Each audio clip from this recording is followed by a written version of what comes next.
Pada video pembelajaran kali ini, saya akan menyampaikan materi tentang beriman kepada qada dan qadar.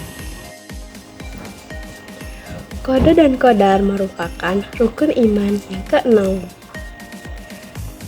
Qada secara bahasa pengertiannya adalah ketetapan, ketentuan, keputusan, kehendak, hukum, pemberitahuan, dan penciptaan. Selain itu, qada kita sebut sebagai rencana Allah sejak zaman azali. Nah, sedangkan qadar secara bahasa artinya kepastian, peraturan, dan ukuran. Qadar secara istilah adalah aturan atau ukuran yang diciptakan oleh Allah Subhanahu wa Ta'ala sebagai perwujudan ketetapan atau perwujudan dari qada terhadap segala sesuatu yang berkaitan dengan makhluknya. Nah, adapun dalil tentang qada dan qadar terdapat di dalam Al-Quran. Yang pertama yaitu dalam Al-Quran surat Ar-Ra'd ayat 11 yang bunyinya, Innallaha la yughayyiru ma biqaumin hatta yughayyiru ma bi anfusihim wa idza aradallahu biqaumin su'an fala maraddalah wa ma lahum min dunillahi min wal. Yang artinya, sesungguhnya Allah tidak merubah sesuatu kaum sehingga mereka merubah keadaan yang ada pada diri mereka sendiri. Dan apabila Allah menghendaki keburukan terhadap suatu kaum, maka tak ada yang dapat menolaknya. Dan sekali-kali tak ada pelindung bagi mereka selain Dia. Nah, selain itu, dalil yang kedua yaitu terdapat dalam surat Al-Qamar ayat 49 yang bunyinya, Inna kulla syai'in khalaqnahu biqadar. Artinya, sesungguhnya kami menciptakan segala sesuatu menurut ukuran. Jadi, qada maupun qadar semuanya sudah ada ketetapan dari Allah Subhanahu wa Ta'ala. Sebagai manusia, tentunya kita harus beriman kepada qada dan qadar sebagaimana yang Allah sebutkan dalam Quran surat Al-Hadid ayat 22. A'udzu billahi minasy syaithanir rajim. Bismillahirrahmanirrahim. Ma asaba min musibatin fil ardi wala fi anfusikum illa fi kitabim min qabli an nabra'aha. Inna dzalika 'ala Allahi yasir. Artinya, tiada suatu bencana pun yang menimpa di bumi dan tidak pula pada dirimu sendiri, melainkan telah tertulis dalam kitab Lauh Mahfuz sebelum kami menciptakannya. Sesungguhnya yang demikian itu adalah mudah bagi Allah. Jadi setiap makhluk Allah sudah memiliki ketetapan dan ketentuannya masing-masing ya teman-teman. Dalam kehidupan sehari-hari, qada dan qadar biasanya kita sebut sebagai takdir, ya, takdir Allah. Selanjutnya kita akan masuk ke dalam materi macam-macam takdir. Yang pertama yaitu takdir mubram. Apa sih takdir mubram? Nah, takdir mubram adalah takdir yang tidak dapat dibantah, ditawar-tawar, atau diubah oleh manusia. Manusia hanya menjalankan takdir yang telah Allah tetapkan. Contoh dari takdir mubram itu seperti ciri-ciri fisik, musibah, jenis kelamin, kematian.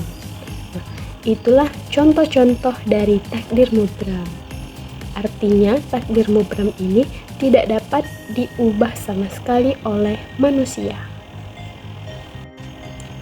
Yang kedua yaitu takdir mu'allaq. Apa sih takdir mu'allaq? Nah, takdir mu'allaq itu takdir yang masih dapat diusahakan atau diubah oleh manusia. Artinya, qada yang telah ditetapkan oleh Allah dapat diubah oleh manusia melalui usahanya. Takdir mu'allaq ini sifatnya fleksibel. Artinya, kita dapat mengusahakan untuk perubahan takdir yang kita miliki. Contoh dari takdir mu'allaq ini yaitu rezeki, jodoh, maupun cita-cita. Misalnya, kita digariskan kita ingin menjadi seorang guru, maka kita harus mengusahakan agar kita dapat menjadi seorang guru. Misalnya, kuliah, terus mengajar. Selain itu, rezeki. Takaran rezeki kita yang kita punya itu juga dapat kita usahakan sedikit banyaknya. Selain itu juga tentang jodoh, sebagaimana kita mengharapkan yang terbaik, kita pun dapat mengusahakannya dengan menjadikan diri sendiri untuk menjadi lebih baik. Selanjutnya yaitu perilaku-perilaku beriman kepada qada dan qadar. Yang pertama yaitu berusaha sungguh-sungguh, atau kita kenal dengan istilah ikhtiar. Artinya, apapun yang kita usahakan, apapun yang kita inginkan, kita usahakan dengan sungguh-sungguh, dengan mengucap bismillah dengan penuh keyakinan. Yang kedua yaitu berserah diri kepada Allah, atau kita kenal dengan istilah tawakal. Artinya, setelah berusaha yang giat dan tekun yang gigih, jangan lupa kita berserah diri kepada Allah, memohon agar diberikan hasil yang terbaik. Yang ketiga yaitu senantiasa bersyukur. Kalau kita beriman kepada qada dan qadar, artinya kita mencerminkan sikap yang selalu bersyukur atas ketetapan Allah. Baik buruknya selalu kita terima dengan lapang dada. Selanjutnya yaitu bertakwa kepada Allah. Jika kita beriman kepada qada dan qadar, maka kita harus bertakwa kepada Allah, menjalankan setiap perintah Allah dan menjauhi larangan.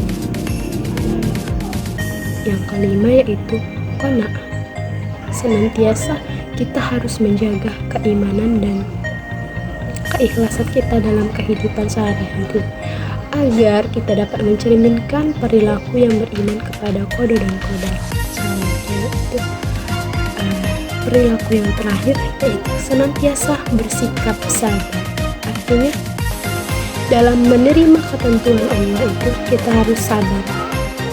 Dikasih senang kita harus sabar, dikasih musibah kita pun harus sabar. Jadi tidak ada yang membedakan antara ketentuan yang baik dan ketentuan yang buruk, karena yang terbaik menurut kita belum tentu menurut Allah itu baik. Tapi yang terbaik, apa yang dikatakan Allah, sudah pasti itu yang terbaik untuk kita.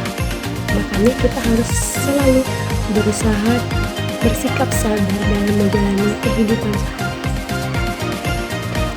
Demikian materi yang dapat saya sampaikan. Lebih dan kurang saya mohon maaf, kepada Allah saya mohon ampun. Terima kasih. Wassalamualaikum warahmatullahi wabarakatuh.